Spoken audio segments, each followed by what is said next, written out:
Bonjour à toutes et à tous, bienvenue sur Agile Toolkit. Donc aujourd'hui on va faire une vidéo sur l'IA, mais on va tester un tout nouveau use case. On va alors c'est même plus qu'un use case classique, enfin on peut appeler ça un use case. On va tester une fonctionnalité de l'IA qu'on n'a pas encore testée, c'est le fait de parler, de pouvoir parler. On va aussi tester par la même occasion en fait la synthèse de documents, la compréhension de documents. Donc très concrètement, on va faire en sorte que l'IA présente une review de sprint. Donc qu'est-ce que c'est une review de sprint? C'est une présentation qui peut se faire sur la base d'un PowerPoint par exemple, où on va présenter aux parties prenantes du projet ce qu'on a fait pendant le sprint, pendant l'itération. On va pouvoir dire, par exemple, égrener la liste des user stories qu'on a complétées, parler des problèmes qu'on a éventuellement rencontrés, etc. Donc là, pour faire cette review de sprint, en fait, je vais reprendre l'application CinePS que je vous ai déjà présentée. Donc je vais pas vous la représenter dans cette vidéo. Si vous voulez en savoir un peu plus, vous pouvez aller consulter la vidéo sur la génération de release notes à partir de fichiers GitLog, où je présente un peu plus l'application CinePS. Mais je vous la représente quand même en une minute pour vous dire que c'est une application personnelle. Donc j'utilise moi avec des amis, donc on fait partie d'un ciné-club, d'un club de cinéma où on regarde un film par semaine et on a programmé, donc on est une dizaine en tout, mais quelques-uns ont programmé cette application, qui nous aide à organiser nos films, donc à faire des propositions de films, à voter. On a un petit système de vote. Ça nous permet également de faire des statistiques sur les films qu'on a vus, de les noter, etc. Donc si je me sers de cette application, c'est très simple, c'est parce que c'est une application, c'est un projet réel.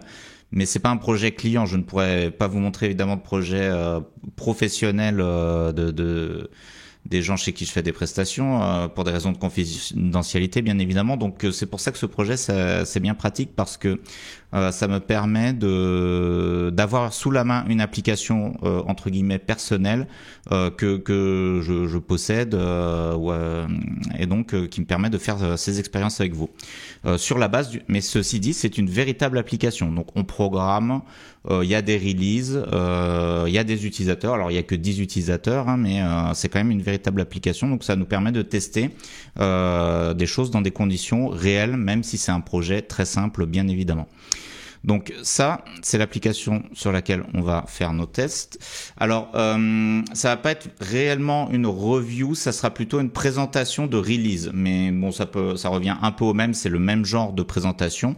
Donc j'ai mis review dans le titre parce que donc dans tous ces use cases autour de l'IA, ce qui nous intéresse avant tout, c'est l'agilité. La review, c'est un des éléments important de l'agilité. C'est un meeting agile qui est censé être fait à chaque itération, à chaque sprint, avec la démo. Donc souvent c'est mergé avec la démo en même temps. Parfois on a un peu du mal à distinguer la différence entre la review et la démo, mais en tout cas voilà. Bon, le principe c'est une présentation PowerPoint où on va présenter des choses autour de ce qui a été fait pendant un certain sprint. Alors au tout départ, je voulais que l'IA génère les slides de la présentation à partir de tout un tas d'infos, release note, ou alors on peut mettre la release note comme info, on peut mettre le fichier GitLog, on peut mettre des tickets, par exemple des tickets Jira, etc. Bon. J'ai pas réussi à faire générer correctement à l'IA une présentation PowerPoint comme je voulais, parce que je voulais que ce soit assez automatique et que ce soit relativement exploitable. Donc là, l'IA, alors soit je sais pas encore très bien l'utiliser sur ce use case, soit l'IA n'est pas encore au point là-dessus. Mais on fera peut-être une vidéo là-dessus. En tout cas, j'ai fait une présentation moi-même, du coup, comme d'habitude, parce que comme c'est une véritable application et qu'on fait des véritables releases pour informer nos 10 utilisateurs qu'on a mis des nouvelles fonctionnalités, j'ai fait moi-même la présentation. Et la différence, c'est que c'est l'IA qui va présenter et qui va parler au lieu que ce soit moi. Elle va faire le rôle par exemple d'un team member qui doit présenter ce qu'on a fait pendant le sprint. L'IA va présenter les slides. Alors voici les règles du jeu. Donc c'est l'IA qui présente. mais on peut l'interrompre pour lui poser une question. Donc ça, c'est des règles du jeu que moi je vous propose, que j'impose, on va dire, à l'IA, pour savoir si ça peut faire l'affaire en situation réelle, si on peut compter sur l'IA pour faire notre présentation, par exemple, si il n'y a pas de team member qui veut présenter, ou si tout le monde est timide, etc. Si on peut se reposer sur l'IA pour faire cet exercice. Donc on doit pouvoir l'interrompre. On peut lui poser... Alors j'ai mis on peut lui poser une ou plusieurs questions à la fin. Donc dans la règle du jeu pour juger l'IA, les questions portent uniquement sur ce qui est présenté et sont des questions simples. Alors pourquoi ? Parce que l'IA va avoir uniquement comme base les slides de la présentation. Donc elle connaît pas l'application, ou alors peut-être qu'elle connaît des choses parce que je lui en ai déjà parlé, mais elle va pas avoir un gros contexte de connaissances sur l'application, donc elle va pas être capable de répondre à des questions complexes. Elle va seulement être capable de broder à partir des slides. Donc c'est pour ça, on pourrait imaginer de faire un test plus complet, mais bon, ça serait plus compliqué à mettre en place. Pour l'instant, on commence toujours par des tests relativement simples pour tester l'IA, pour voir ce qu'elle vaut. Donc ça, c'est les règles du jeu. Ensuite, voici le système de notation. Donc classique, mais je le redis quand même à chaque fois, c'est important de savoir comment on évalue l'IA. Donc présentation aussi bien ou mieux qu'un bon présentateur, ce sera 5 sur 5, donc c'est sur 5, 5 étant la meilleure note, 0 la pire. Bon, alors je vais pas présenter moi-même la présentation. Vous pouvez vous imaginer ce que c'est un bon présentateur de review, de ce genre de présentation. Voilà, donc je jugerai si ça correspond à ce que j'imagine d'une bonne présentation. 4 présentations presque aussi bien, c'est-à-dire qu'il n'y a pas de défaut majeur, il n'y a pas de problème, mais on a le sentiment que c'est un peu moins bien quand même. Donc voilà, c'est comme à chaque fois, je le dis tout le temps, c'est subjectif cette notation, mais il pourrait pas en être autrement parce qu'on juge des use cases de haut niveau d'abstraction assez sophistiqués, etc. C'est complet, donc c'est difficile d'être très objectif. 3 présentations correctes mais peut mieux faire, notamment ça sera le cas s'il manque des choses importantes dans la présentation. Donc pour tout ce qui est incomplet, on tombera à 3. Donc par exemple si ça va trop vite sur certains slides, si ça ne présente pas, si ça fait l'impasse sur quelque chose. 2 présentations qui comportent des erreurs. Donc toute erreur significative, toute vraie erreur est sanctionnée directement avec une note en dessous de la moyenne parce qu'on va être sûr de pouvoir avoir confiance dans l'IA. Et donc si l'IA nous fait des erreurs, on peut pas avoir confiance en elle, donc on sanctionne. 1, c'est beaucoup d'erreurs ou présentations complètement fausses. 0, présentation qui n'a aucun sens ou pas de présentation. Donc c'est quelque chose qui ressemble même pas à une vraie présentation. Donc voici le prompt que j'ai écrit. C'est un prompt relativement simple. J'ai fait quelques tests avant de faire cette vidéo. En fait, c'était pas si simple que ça, mais bon, je vais vous le lire puis je commente. Je commente un petit peu. Donc là, je parle à l'IA, c'est ce qu'on va donner à l'IA. Tu fais partie de l'équipe agile qui développe l'application CinePS. Je t'envoie les slides de la review du sprint au format PDF et tu dois présenter les slides du début à la fin. Voici quelques instructions supplémentaires. Dans un premier temps, analyse le PDF que je t'envoie et prépare ce que tu vas dire dans la présentation. Fais attention à bien noter les numéros des slides en bas à droite de chaque slide car tu devras dire quel numéro de slide tu présentes au début de chaque slide. Alors pourquoi j'ai mis ça ? Tout d'abord parce que c'est moi qui vais cliquer pour faire avancer les slides sur la présentation. En théorie, on pourrait faire en sorte que l'IA présente d'elle-même et clique directement avec la feature Computer Use que je n'ai jamais testée. Qui est certainement un peu plus compliqué à tester. Donc du coup, voilà, c'est moi qui vais cliquer là. Et l'IA va me dire à quel slide on en est. Donc ça c'est classique, même dans la vraie vie entre collègues on le fait. S'il y en a un qui a la main sur l'ordinateur et puis l'autre qui parle, qui peut pas cliquer, donc voilà, ça c'est pas très compliqué. Alors je lui ai dit de faire bien attention parce que j'ai constaté dans mes tests précédents que l'IA avait du mal avec les numéros de slide. Pourtant ça me paraît simple, mais elle se trompe. Donc vous verrez si c'est encore le cas dans cette démo. Lors de ton analyse également les images qui sont sur chaque slide. Ne parle pas des images dans ta présentation, mais analyse-les au cas où je te poserai une question sur une image.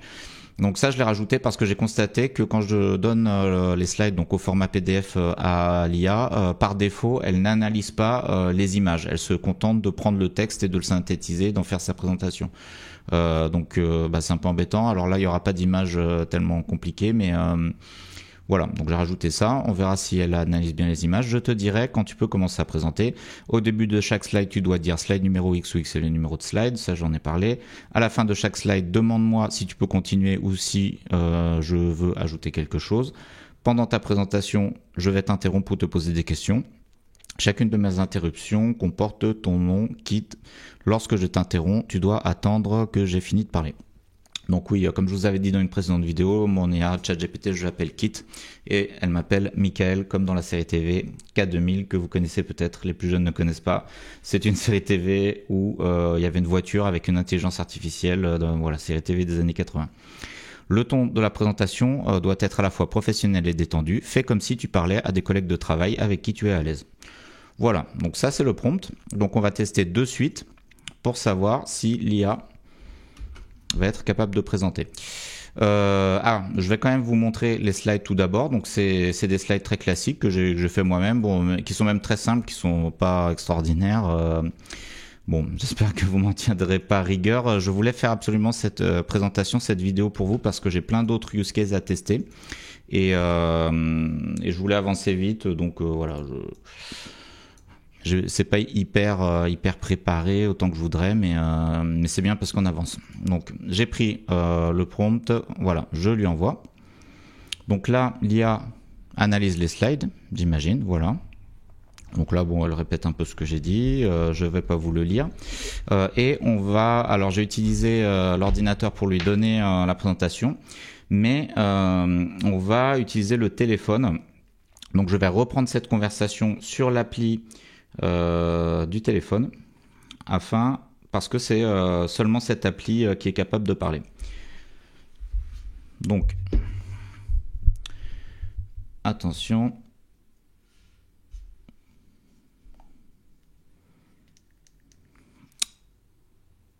salut Kit, tu m'entends? Suspense. Salut Mickaël, je t'entends. Tu veux que je commence la présentation? Ah voilà, et c'est parfait. Écoute, je clique sur les slides et voilà, c'est bon, tu peux présenter.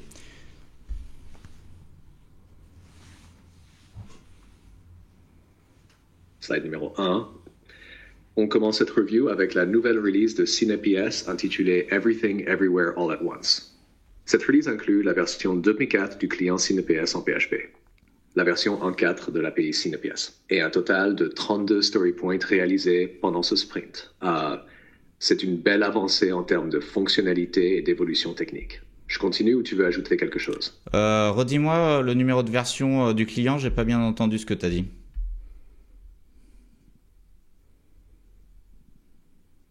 C'est la version 2.4 du client CinePS en PHP. Tu veux que je répète un autre point ou je continue? Non, c'est bon, continue.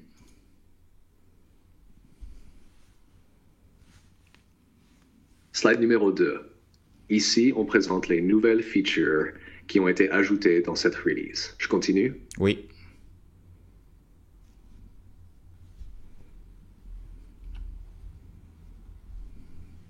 Slide numéro 3. Voici les nouvelles fonctionnalités liées aux statistiques. Ajout du nombre de notes dans le tableau de classement des films gagnants. Affichage du spectateur le plus satisfait en ajoutant le nombre de notes données par chaque membre.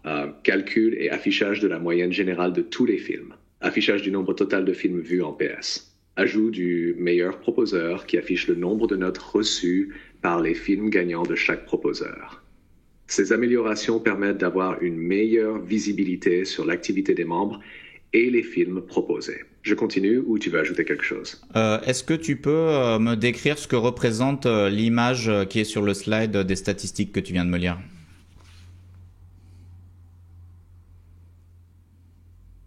Oui, j'ai analysé l'image. Elle représente un tableau de statistiques avec différentes valeurs chiffrées. On y voit des indicateurs liés aux fonctionnalités mentionnées sur le slide, comme le classement des films, le nombre de notes, ou encore la moyenne générale des films. Il semble que ce soit une capture d'écran de l'interface de CinePS, montrant comment ces nouvelles données sont affichées pour les utilisateurs. Tu voulais un détail particulier sur l'image ou ça te convient? Alors, c'est pas exactement ça. Je sais pas si tu as vraiment analysé, mais c'est pas grave. Il faut qu'on avance, donc on passe à la slide suivante, s'il te plaît.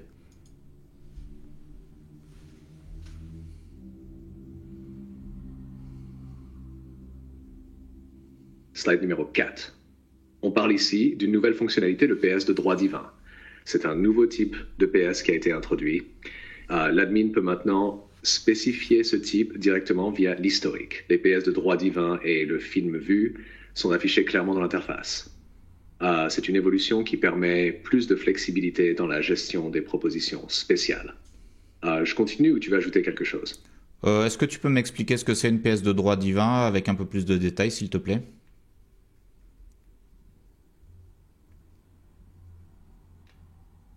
D'après le contexte de l'application, un PS de droit divin semble être un nouveau type de proposition spéciale qui donne un certain privilège à son initiateur. Si je me base sur le fonctionnement classique de SynPS, où les films sont proposés et votés, ce PS de droit divin pourrait être une proposition qui ne passe pas par le vote classique automatiquement validée. Le fait que l'admin puisse l'attribuer via l'historique suggère que ce type de PS est géré de manière spécifique et qu'il peut être rétroactivement attribué ou consulté. Tu peux me confirmer si c'est bien ça ou tu veux ajouter une précision?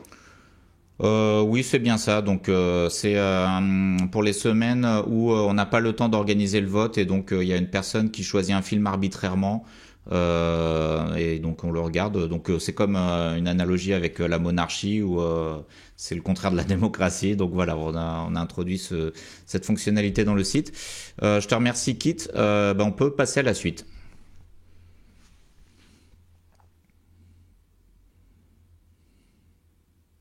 Slide numéro 5. Ici, on parle des évolutions techniques qui ont été apportées au projet. Optimisation des appels API côté client, notamment pour les statistiques et la page principale. Ajout d'un message d'erreur. Est-ce que je peux t'interrompre, s'il te plaît? Inaccessible, ce qui améliore la gestion des pannes. Refactoring des appels API. Désormais, une seule fonction gère tous les verbes HTTP. Ça permet de centraliser on peut pas l'interrompre apparemment. Donc voilà, ça c'était le test d'interruption, donc ça ne fonctionne pas. Ces améliorations apportent de la stabilité et une meilleure performance au site. Je continue ou tu veux ajouter quelque chose? Merci, Kit. Non, tu peux continuer.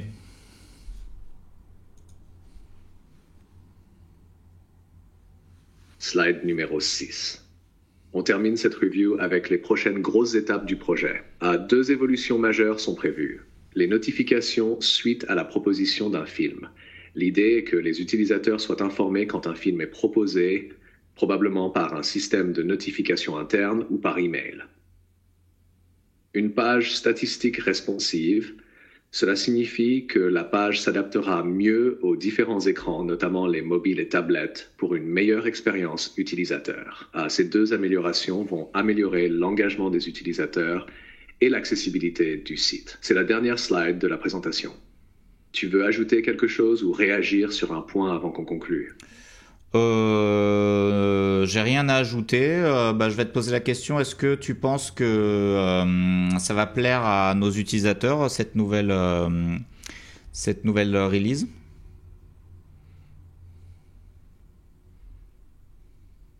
Honnêtement, oui, cette release devrait plaire aux utilisateurs. Les ajouts sur les statistiques vont donner plus de visibilité sur les votes et les propositions, ce qui est un vrai plus pour ceux qui aiment suivre l'évolution des films et des membres actifs. Le PS de droit divin apporte une alternative pratique pour les semaines où l'organisation est compliquée, et ça reste dans l'esprit communautaire du projet. Côté technique, les optimisations API vont améliorer la fluidité du site, et le refactoring permet d'assurer une meilleure maintenance à long terme. Enfin, les notifications et la page responsive à venir sont des améliorations très attendues qui devraient rendre l'expérience encore plus agréable. Après, comme toujours, on verra les retours des utilisateurs, mais cette release coche pas mal de cases en termes d'amélioration. Tu en penses quoi, toi? Oui, c'est très bien. Alors, pour la dernière chose que tu as dit, la partie responsive, en fait, c'est pour la future release. C'est pas pour la release qu'on va livrer là. C'est pour après. Pour info. Oui, tout à fait. La page statistique responsive fait partie des prochaines étapes et ne sera pas livrée avec cette release. Ce sera pour une future version.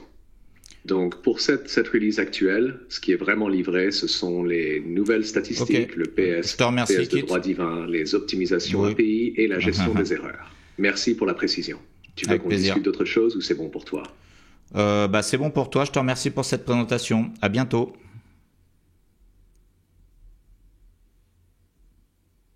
Avec plaisir, Michael. Bonne suite pour la release et à bientôt. Hop. Donc,